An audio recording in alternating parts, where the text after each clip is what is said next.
Hello friends, स्वागत है आपका आपके अपने चैनल सोनी स्टोरी पर। तो आज की कहानी कुछ इस तरह से। एक बार एक गांव में एक बूढ़ा अपने पोते के साथ रहता था। बूढ़ा रोज सुबह जल्दी उठकर भगवत गीता पढ़ने के लिए मेज पर बैठ जाता। उनका पोता दादाजी को ऐसा करते देख खुश होता और अपने दादाजी जैसा बनना चाहता था। इसलिए पोता दादाजी की तरह सब कुछ करने की कोशिश करता था। एक दिन पोता अपने दादाजी के पास गया और कहा, दादाजी, मैं आपकी तरह रोज मेज पर बैठकर भगवत गीता पढ़ता हूँ, लेकिन मैं इसे ज़्यादातर समझ नहीं पाता हूँ और जो कुछ भी मैं समझ पाता हूँ, किताबें बंद करने के साथ साथ मैं उसे भूल जाता हूँ। अगर मैं जो पढ़ता हूँ उसे भूल जाता हूँ तो भगवत गीता पढ़ने से मुझे क्या लाभ होता है। तब दादाजी एक कोयले की टोकरी पकड़े हुए थे। उन्होंने पोते की तरफ देखा और उसे कोयले की टोकरी देते हुए कहा, नदी पर जाओ और मेरे लिए एक टोकरी पानी लेकर आओ। दादाजी ने जैसे कहा, लड़के ने वैसा ही किया, लेकिन जैसे ही वह घर पहुंचता, टोकरी का सारा पानी निकल जाता।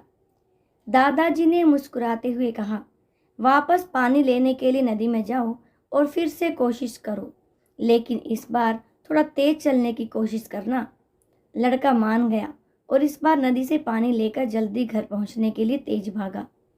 लेकिन इस बार भी घर आने के बाद दादाजी ने देखा तो टोकरी खाली थी। दादाजी ने पोते को फिर से कोशिश करने के लिए कहा, लेकिन हर बार रास्ते में टोकरी से पानी निकल जाता और टोकरी खाली हो जाती।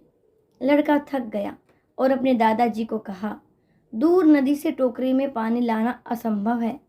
मैं आपके लिए पानी से भरी बाल्टी लेकर आ सकता हूँ। दादाजी ने उत्तर दिया, मुझे पानी की बाल्टी नहीं चाहिए।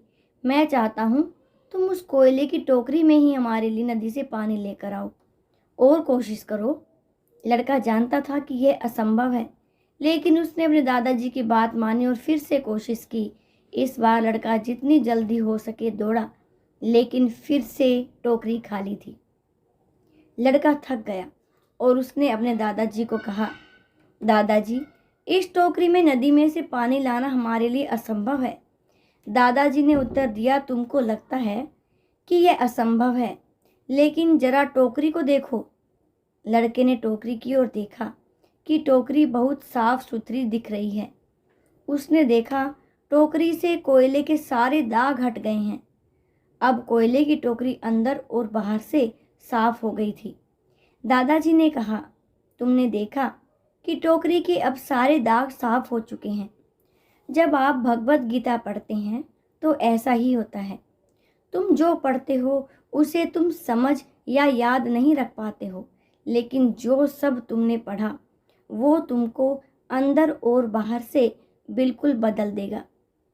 दोस्तों, आपको ये कहानी कैसी लगी ज़रूर से बताइएगा और हाँ, मेरे इस चैनल को सब्सक्राइब करना मत भूलिएगा। धन्यवाद।